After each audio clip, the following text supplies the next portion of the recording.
I got to know parents and got to hear from them what their challenges were. And really came to admire parents who struggled their way through. It's hard to be a parent in New York City. It's doubly hard when your child has special needs, particularly their severe special needs.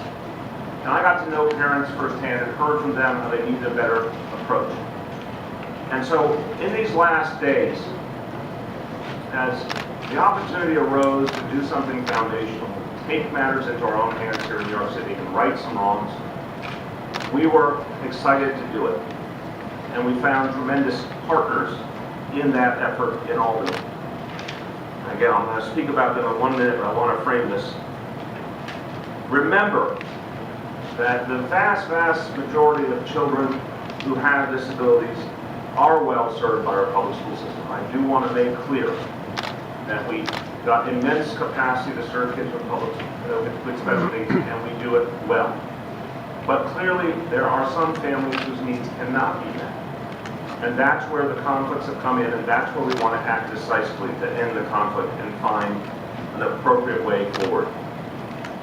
We do everything we can to meet every child's individual educational program in our public schools.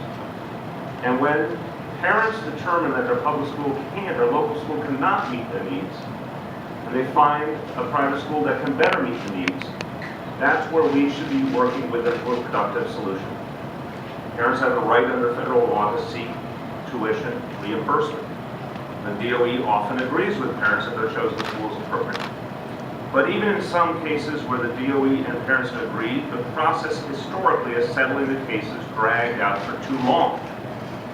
So parents, even those with legitimate, clear claims, found themselves caught in needless bureaucratic delays and forced to pay thousands and thousands of dollars they just didn't have. When they prevailed, then parents often found themselves waiting months and months for reimbursement checks. So let's face it, the system penalized parents, struggling parents, in many, many ways, even when it was clear the parent's claim was appropriate.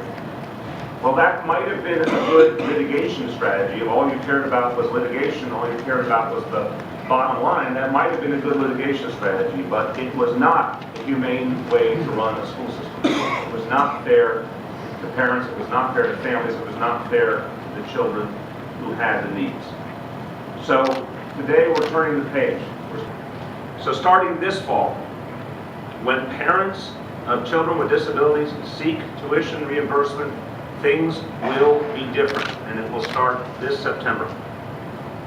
DOE will do the following things. 1, work to settle as many cases as possible within a 15-day time frame. 1-5, a 15-day time frame.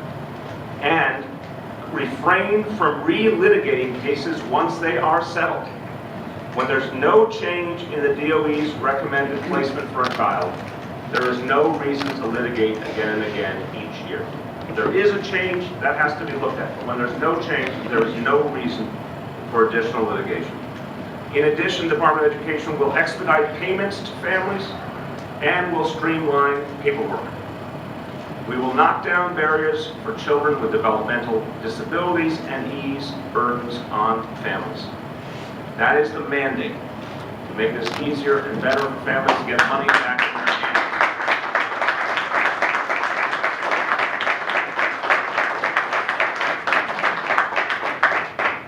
Now I'm going to say this because I think it's important to be straightforward and clear. We do know that sometimes parents pursue something that doesn't make sense. That's part of what we have to grapple with too. Again, vast majority of parents, vast majority of our children serve well in our existing public schools. A number of parents seek private placement. They have every right to, and we're going to help them get it faster, better, with clearer reimbursement, etc.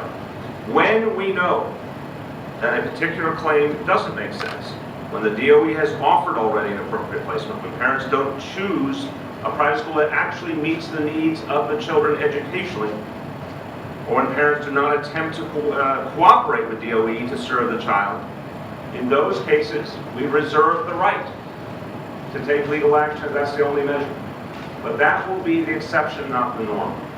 We believe in a parent-friendly, family-friendly approach that we're going to be able to come to resolution quickly in the vast majority of cases. and help parents get what they need. This announcement today is an important reform, and like everything else we're doing in the area of education, we intend to do it immediately. You've seen what we're doing with pre-K. You've seen what we're doing with summer enrichment programs and after-school programs for middle school students.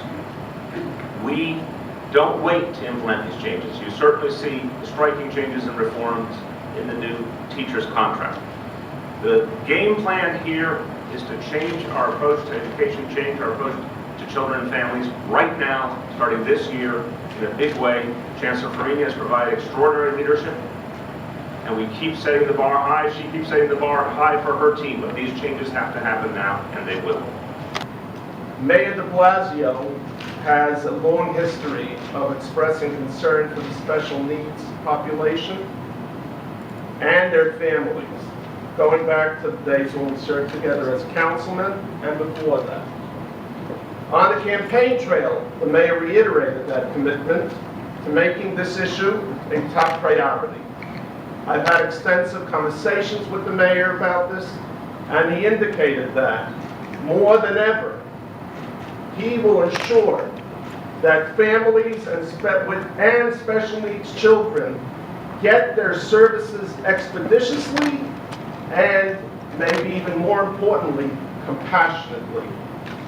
We all must and will continue to do everything humanly possible to help these families. I look forward to working with you. Thank you very much. You know, there's a law now in place, and the practice has been the city requires the parents to go to court under the law, even if they lose. It discourages certain parents. It costs the parents additional money. They don't get payments on time. If you have an agreement, you avoid all of the interpretation of the law. I would rather the mayor and the Board of Education come in and say, yes, this is our policy, and we are moving forward in this fashion.